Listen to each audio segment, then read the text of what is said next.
Have you ever had so many options, so many ways to spend, invest, upgrade that you end up doing absolutely nothing? Man, all the time. Last night it was so hard just to choose what we were going to eat that we ended up just staying home and eating leftovers. It's like when I finally had some real money coming in, I thought that life would get easier. But instead, every decision, it just felt heavier. More money just brought more noise into my life. A lot of people suffer with that, actually. And that's the paradox we're diving into today. Why does more money, something we all chase for freedom, actually make us worse at decision making? We're talking about choice overload, decision fatigue, and the hidden anxiety that comes with abundance. And trust me, it's not just a rich people problem. This hits everyone trying to level up financially. In today's episode, we're going to be breaking down some real research, like why people with fewer options actually make better decisions, and how some of the wealthiest people on the planet simplify their lives to stay focused, sharp, and at peace longer. So, if you ever felt overwhelmed by too many options, whether it's in your investments, maybe business ideas, or even just to do with your weekend money, this episode is for you. Thanks for coming along with us on this beautiful journey we call financial independence. We're the Fi Guys. Let's get into it. So we're talking a little bit about the paradox of choice, right? And I'm wondering, because have you ever had so many options that you walked away with nothing? Yeah, I can think of quite a few different things. I feel like for me, when there's too many choices, I end up just doing nothing or going back to the exact same thing that I know. It's kind of like when I used to go on to Netflix and I would sit there, and I still do the same thing, and search and search and search for what I'm going to watch. And then I just end up watching Office reruns over and over and over again because there's too many options. So I just go back to what I know is safe. Mhm. It seems like we repeat this pattern in every area of life. Sometimes when you're new to the gym, you go in there, you don't really have a plan. You don't have an action plan. It's like, well, I love the Booty Blaster 9000. I love working on my glutes. I guess I'll just work out on my glutes today. And you end up doing that for 6 months. And then all of a sudden you get BBL accusations. Crazy stuff, right? Oftentimes with Netflix, right? Go back to what's similar. Same with food. So it seems like we're creatures of habit. I know you like that. The BBL accusations. It's kind of funny. But you know, we're creatures of habit. We're creatures of comfort. But oftentimes when we have too much choice, we have, honestly, a new problem arises, right? So in today's episode, we're going to be talking a little bit about how to avoid that problem. How to avoid, having too many options, right? All our life we wanted options. Now that we have them, now it's a new problem. So thus the beauty of life.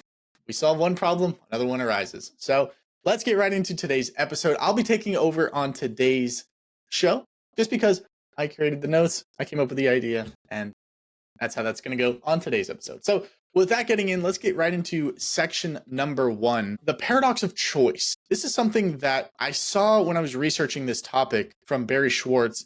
It said a study that showed shoppers that were offered 24 jams of jelly, they were actually 90% less likely to purchase anything than if they had just 6 options. So maybe that's like a special number in there. I know you work a lot with like clients and investments and all that fun stuff. Do you find that when people try and go out on their own, Chris, to optimize their own financial standings and whatnot, that they get analysis paralysis? Because I mean, finance is no different than Netflix or anything else, right? There's 1,000 different directions you can go in, right? And there's a lot more fear involved with finance. And how do you think that equates? When I go to the grocery store, I don't have fear that I'm picking the wrong peanut butter or jelly, but maybe if I'm choosing the wrong index or the wrong this or the wrong fund to invest in, how do you kind of deal with that fear and really calm the minds of your clients and try and shift them in the right direction to simplify it? Yeah, it's a really good question. I think that finance is one of those harder things. Like you said, if I go to the grocery store and I see there's 2 different peanut jars or there's 26 different jellies, if I choose one or don't choose one, I'm not going to die. Like it's the decision's like, okay, I maybe didn't like that. But with finances, it often feels like it's life and death because your money, that life energy that you work so hard to create, it's sitting there. And the way that your brain perceives it is if I put it in the wrong thing, that life energy might dissipate to nothing really, really quickly. And to make it even worse is every time you go online, every time you try to search out information for what should I do, you get 10,000 different opinions. And every one of those opinions is trying to tell them that they are fact. They're trying to tell you that this is not an opinion. This is true, honest to God fact. when no one has the facts as what's going to work and not going to work, because no one knows what the future is. But everyone likes to pretend that they do in order to get people to feel assured enough to invest their money in whatever it is. So what I always tell people is if you're sitting in the middle of the desert and no one is coming to save you, any direction is better than sitting where you are. So the way that I've always done it with my clients is the first thing we do is we go into your values. What are your goals? What are you actually trying to achieve? From there, once we have that goal, which honestly is much harder than you might think. You think that if you asked a person, hey, what's your goal? What are we trying to achieve? They'd just be like, oh, I know exactly. This is where I'm trying to go to. But most people have never been asked that question. So when they get to say like, hey, take the money out of it. Like, what's your goal? They're like, I don't know. So we have to go deeper, deeper, deeper and try to find the values. What are you actually aiming for? And I can promise you to every client I've ever had and to our audience members, money isn't the goal. Money just facilitates the goal. So we help get there. And then after that, we go ahead and we look back at the finances that our clients are currently doing. What are their expenses? What are their income? What are their saving rates? And we say, all right, this is the goal that you want. Based off what you're doing right now, this is where you're trending towards. And typically when I show people that, the life they want is way up here. And the life that they're shooting for is way down here. So we need to find that delta. What can we do to get the life they're aiming for to be up here where they want to go? Or do we have to lower the life they want to be down to where it is, to where they're trending towards? It's difficult. It's a lot of work. There isn't a one clear, concise way I can just say like, oh, I do this and it works every time, because every person is different. Interesting. Okay. Well, that brings me kind of to another point on, getting to your goal. Like you said, right? Where you want to be, where you're aiming, and it's not really matching up. One of the things we see a lot of in today's society is, when you buy more, you expect more, but you often enjoy less. I know you're a person who really enjoys the minimalist lifestyle, and you've traveled, you've gotten great perspective, and you've really chosen this as a way of life, right? But I'm wondering, in regards to like the hedonic treadmill, and maybe that's something you can kind of explain to the people, but how do we get away from, once you have more, all your life you might have struggled, saved, and really flex that saving muscle? Because we do believe that the muscle, the saving is a muscle, right? Just like spending is a muscle, right? You continue to exercise it. And sometimes it's really tough to do one or the other. If you've done saving all your life, it's tough to spend all your life. If you spend all your life, it's tough to save, right? But how do you get away from the hedonic treadmill and start to flip the script on what capitalism and really the American way of just consumerism? How do you get away from that to really look inside to find out what you really want? Because oftentimes what we buy, 6 months down the line, are we using it? Are we actually getting life out of it? By having so much choice and options, we end up getting things that we don't really want. They don't really serve us. And we end up serving them in a weird, twisted way. Could you talk a little bit about how to get away from your possessions and really just know yourself a little bit more? Because at the core of it, it seems like the more you would know yourself, right, and what your goal really is, like you just talked about, right? Most people don't know what their goal is, where they're going, where they want to go. How do you get closer to knowing yourself and really defining a goal that you're not going to hate once you get there? Perspective, gaining perspective. Socrates said, know thyself. And everybody who hears that goes, I know myself. I know when I'm hungry. I know when I'm sad. I know when I'm angry. But do you really know yourself? Have you gone deep enough to find that? It takes time. It takes time away from distractions to dig deep. And that might be through meditation. That might be through therapy. It might be through working with somebody like me who can ask the questions, maybe through a trusted partner or friend who can just keep on going deeper and deeper down. A lot of people, they'll go through life trying to figure out like, what is my purpose? What's my goal? I think if you ask the people who are closest to you, and this is just an easy trick, what about me do you love? Like, what about me makes me special? And you might think, if you were to ask that question to yourself, like, oh, well, I have a good job. I have a really nice car. I go to the gym. I do these things. And if you ask your friends that, they're most of the time, your friends aren't going to be like, well, you have a nice car. Your house is fine. Dude, that's a red flag. That's a big red flag. Yeah. But we can't see it in ourselves. But our friends, our family members, and I would say do this with a friend, maybe not a spouse, or you want someone who's like close, but not so close. And they'll talk about your values, what you do, what makes you special to them. They'll say, oh yeah, you're always there for me, or you're really kind, or you put other people before yourself. And those are the kind of things you're actually looking for. Those are the kinds of goals that we can start to build back and say, okay, if those are the things that you just naturally are, how can we work that in to make a life that you want? To go back to your other question, you asked, what is the hedonic treadmill? And in our brains, we've said it 1,000 times before on this podcast, we have a 10,000-year-old brain in a modern day body. Our brains don't understand that there is an In-N-Out or a McDonald's or a gas station on every corner that is fully stocked with food. So our brains are trying to just keep us alive. They don't need to keep us happy. They don't need to do anything like that. It just wants to keep us alive right now. So the hedonic treadmill is this idea that as we go through life, we acquire more, thinking that once we acquire this next thing, it'll finally make us happy. And the moment you achieve that thing, that happiness immediately is relative, maybe within 10 seconds to 10 days, that goes away. And our baseline happiness returns back to normal. And I'm sure our audience members can think of this. Hey, when you were in elementary school, you say, hey, the moment I get to middle school, it's all uphill from there. The moment I get to high school, all uphill from there. The moment I graduate college, get this job, get that promotion, get married, everything's going to be grand and okay. I think it's because we watched too many movies as a kid, too many Disney movies, where at the end of it, and they lived happily ever after. And we think that that is just a place that we reach, where we live our happily ever after. But that's not life. In life, the story continues on.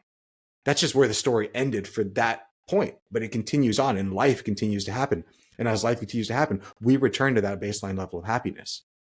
And if we're all seeking happiness, we're all seeking joy, fulfillment, and that thing seems to be fixed, it's very, very difficult to get through that. So the only way to maybe figure it out is to realize that the issue isn't that you should have more happiness. The issue is that your baseline, you want it to be somewhere other than it is. The issue isn't outside anywhere else. The issue is within you. And you need to dig deep into yourself to figure out what will make me happy. And can I be happy with what I currently have? Rather than asking what is enough, ask, is this good? Is this serving? And it seems like a lot of our possessions, a lot of things we do nowadays, say doom scrolling on TikTok, right? It's not serving you. It's not serving you at all. And I think, and I know that you know this. I know you know this, listener. I know you know this. And it's one of the traps of society, right? Everybody wants a piece of your time, a piece of your energy.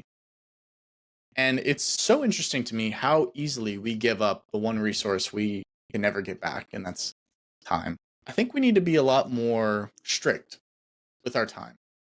I'm not saying scrolling on TikTok is a bad thing, right? One of my entrepreneurs I follow online, real successful entrepreneur, he'll do everything he can to optimize his day, right? And, he's got assistants and they do this and that and all these fun things, the guy, right? But also he schedules in like 30 minutes of TikTok where he's just scrolling because he enjoys it. And there's nothing wrong with that. There's nothing wrong with scheduling in fun. I want to move on to our next topic, which is how the wealthy simplify to stay sharp and how you can kind of take a few tips from that in order to really cut the fat out of your life. So we mentioned in the intro how Steve Jobs and Warren Buffett, they're creatures of habit. They wore the same shirt every day. Now, obviously, many variations of the same shirt. Don't be nasty. Go wash your clothes. Okay, trying to put that out there. Some people be taking our advice a little bit too literal. Okay, so I got to put a little disclaimer in there. But and Mark Zuckerberg doing the same thing every day. Wearing the same thing every day. Now, to the outside people, that makes no sense. I don't get it. Well, this is kind of my thought process on this. Every night when I come home, I have no idea what I'm going to eat. It takes up a lot of my brain power, and usually I have to make a decision that's very important. I have to eat when I'm at my hangriest, so I'm at my lowest energy point. Terrible. Something my mom used to do, what I really, really, really loved, I thought this was genius, was at the beginning of the week, she would create a menu for the whole week. On Monday, we would have spaghetti. On Tuesday, We'll say Tuesday taco night. I love that.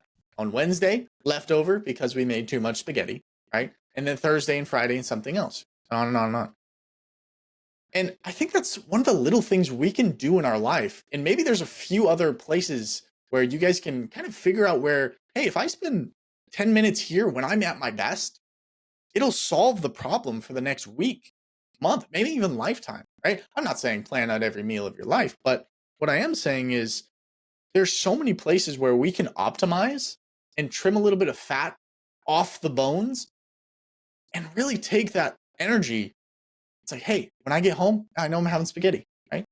I just throw it in the crock pot, do its deal, no problem. I get back to what I really want to do. Maybe that's a side hustle. Maybe that's my main hustle, right? What kind of ideas and areas can you recommend, Chris, where we can kind of optimize to plan for the future a little bit so that we don't have to worry as much when that time comes? I'm going to take it to a financial realm because that's what Please. the podcast is about. And I think that a majority of people's financial issues could be solved with this one simple thing: being conscious, waking up for a second and actually putting a little bit of intention behind stuff. And that doesn't mean that every single day you have to sit there and plan out, what am I going to do with these investments? How much money am I going to save? How much money am I making? But taking one time a month, one time even a quarter, just to think a little bit, to have some time to say, hey, where are we going? And what do we need to do to get there? To set things up one time, one system, one time. We have so many great automated systems now that can save your money, can invest automatically for you, can do all of it. You can simplify your life to be able to run that simple path to wealth. But none of us ever do that. So much of our discontent when it comes to money could be dissipated simply by just taking a beat, taking a second and thinking about it. Because how many of us, and I can speak from personal experience, right now we're in the process of moving. And moving is a lot of work. I wake up every single day and it's just mental horsepower. Where does this go? What do we do with this? And at the end of the day, since I typically only eat once a day, it's like, all right, what am I going to eat? And I have food inside the freezer still. I have some other stuff. I say, fine, I'll just go to In-N-Out, I guess. And had I woken up when I was at my best, as soon as right out of bed, 5 minutes afterwards, I'm usually at my best. And instead of just going to moving boxes, going to doing things, I said, hey, what am I going to eat for dinner tonight? What am I going to eat dinner for tomorrow? And plan that out. Take some food out of the freezer and put it inside the fridge to defrost. Get something ready. All of this stuff. It's the exact same thing with your money. Too many of us, we go through life saying, oh, money's the issue, money's the issue. But what you're doing is you go through life. Your job sucks. You hate it. And just to get out of that hatred of what you have to do in order to exist, you go out and now you spend a bunch of money that now hamstrings you even tighter to the job that you hate. When if you took a little bit of a second to be like, hey, you know what? I actually don't like this job. And every time that I spend money going out partying, drinking, buying bottle service, buying that new car, that new boat, to feel happy for a moment, that happiness now comes on with this new added burden. And now the thing that I own now owes me. In order for me to supply this boat with fuel, to clean it, to do all these things, I need to go to the work that I hate, that I bought the boat for, to escape from. So that being conscious for a second, is the boat really going to solve my problems? Is the newer car, is the fancier home going to solve my problems? Or is there another way of looking at it? I'm not to say that the boat's not going to make you happy or a newer house or anything like that. That's a personal decision.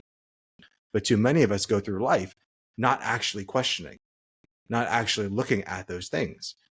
And we end up on this hedonic treadmill over and over and over again. If I get this next thing, I'll finally be happy. And you realize, if you become conscious, that those things are never going to make you happy, because you're conflating the achievement of something, the achievement of an ephemeral object, as making me whole, which it never will. The wholeness comes from inside.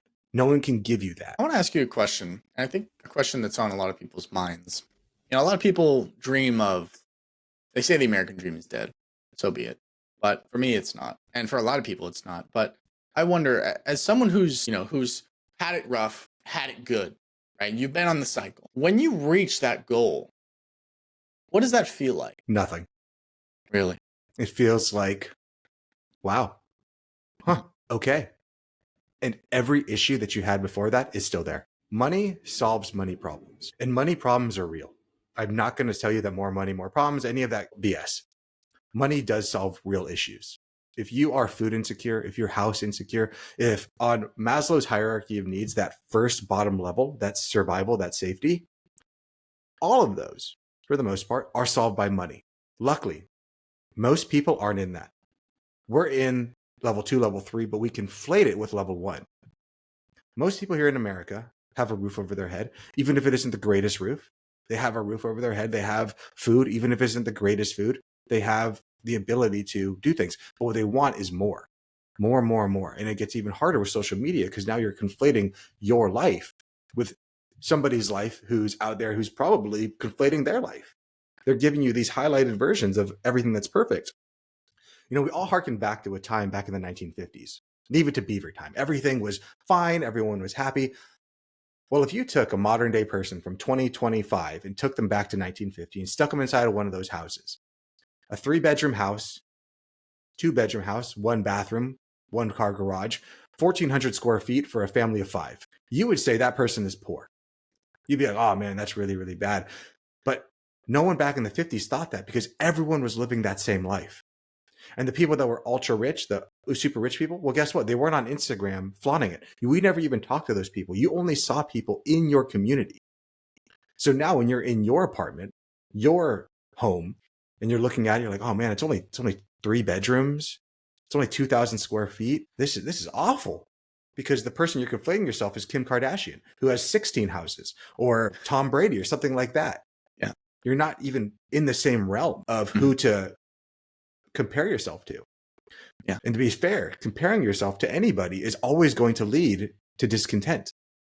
If you compare yourself to someone below you, you're going to be like, all right, at least I'm better than them. But then you're immediately going to be like, but I'm not comparing myself with the right person. I feel bad that I'm trying to win that way. So I'm going to put myself to somebody equal to me. What happens if they do better than me? Shit, now I need to be better. But all of us, we conflate to the person who is the biggest, the person who comes up on our Instagram feed, the person who comes up on TikTok over and over and over again. It's difficult to compare yourself to the only person in life that actually matters. You. Beautifully said. Beautifully said. I think, like we say on this podcast a lot, comparison is the thief of joy. And sometimes, you attach your identity to a job, to how much is in your bank account, to how big you are, how much you can lift, right? And it's doing such a disservice to you. You're more than a number. You're more than a job, right? I know a lot of people feel like, I'm just this, I'm just that. No, dude, you're way more than that. You're way more than that.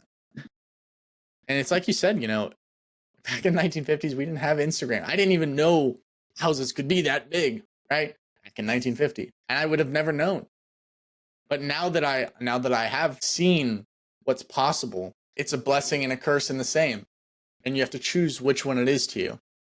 Is it, damn, like, I love my house, but it's like, it's only this? It's not a, 10-bedroom villa, right? Overlooking the ocean. Damn. Or say, man, I love my house. I'm so grateful for this house. Let's see what else we can accomplish. Let's see what else we can get. It's one of the hardest things. This journey for me has been trying to discover what enough is. And the more and more I've kind of reflected on it, the more I realize that you're never going to have enough. It's not a number. It's not a thing. It's not out there.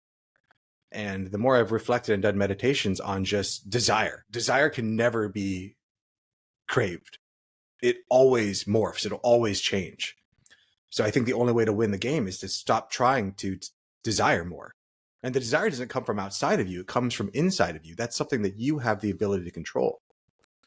I love to quote Socrates. I love the Stoics. I love Buddha. But one of the favorite quotes I have from the Stoics, I think it was Socrates, is being poor isn't about having less. It's about wanting more. Too many of us, we have so much and we believe that we should have more. Rather than asking, is this enough for me? You ask, is this good? Is this serving me? Because if you keep on asking, is this enough? It will never be satisfied. That enough can always be more. It always can be. You can always have more and more and more. But if you ask yourself, is this good? Am I served by this thing? Do I have gratitude? We've talked on gratitude on this podcast 1,000 different times because it is an amazing tool that doesn't put you on the top of the mountaintop, but it helps you walk up the hill. It helps you to achieve that goal that you're going for. And you have the ability. in all of life, there's two handles to pull from. There's probably more than that, but we'll just call it two for simplicity. Of you can look at something, this water bottle, for example, and be like, oh, I guess it's big. I mean, it's pretty big. It's half gallon. It's a Yeti. It's a nice water bottle. But I saw another guy, he had a gallon one. And it was way cooler. Or I could just be like, this is a good water bottle. It works really, really well for me. It's got some cool stickers on it that I enjoy, and it works. It's good. Rather than saying, is this water bottle really enough, though? Because it could be better, and it could be worse. Such an interesting dialogue right there. I love what you were saying. You know, it's something I've been struggling with the last week or so, is that feeling of enough, right? And it's so funny. To me, at least, it's so funny. It's almost schizophrenic. It's almost like going back and forth. It's funny. Like literally yesterday, I woke up, I'm like, dude, normally I wake up very happy. I'm a very chipper guy, as most people know. But I woke up and I was like, I went to bed angry. Not angry, but I went to bed stressed and mad about something that had happened in the day. And I woke up and I was like, man, I don't like you. I hate you right now. I was just like, I was like, stop right there. Stop. There can be no negative self-talk. I've really been good about myself. Anytime there is anything negative, it cuts. I have to step in. I have to stop it. That stuff spreads like wildfire, and it's dangerous. It's so dangerous.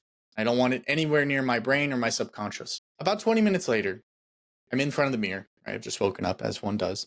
And I'm like, 20 years from now, I would do anything to be right here with what I claim to be is nothing. 20 years from now, when I have everything, quote unquote, ironically, everything and nothing at the same time, depending on how you look at it, I would give anything to be right here, right now. And right now, you don't like yourself. And I would give anything to be you. And it's that perspective that helped me shift my mind back into the place where it needed to be. Keeping gratitude front and center, putting everything in the right perspective, being like, hey, that quote that Chris just said just now, so perfect. Because that moment, I was like, I'm not where I'm supposed to be. I should be further, right? But like you said, poor isn't having nothing. It's wanting more. I might have butchered the quote a little bit, but the essence is there. And I'm just like, dude, I'm recording this podcast on my Sony A6400 with my beautiful microphone into a Mogami cable with my beautiful monitor in my house. Life's good. Oftentimes, we make things more dramatic than they really are. I don't know why we do this. Maybe it's a dopamine issue in our lives with social media. I don't know. I don't know if people in the 50s were this dramatic. Can't imagine they were, right? But Chris, do you have any thoughts on this one? I do have a thought process on that. I think in life, we need monsters to fight. Every knight needs a dragon. Every soldier needs someone to fight against. They need an opponent. Every warrior needs another warrior. And it is good that we live in a society that, while not perfect, and never will be perfect, it fills majority of people's needs. And I know that we can talk about the fringes, and we can sit there all day putting in the comments about this person, about this person, about this person. And I will give you every single one of those is true. And there's times where people will call for civil war. They'll call for things to uproot, to change the system, to make it better. Those people don't know what true pain is, what true horrors await them on the other side.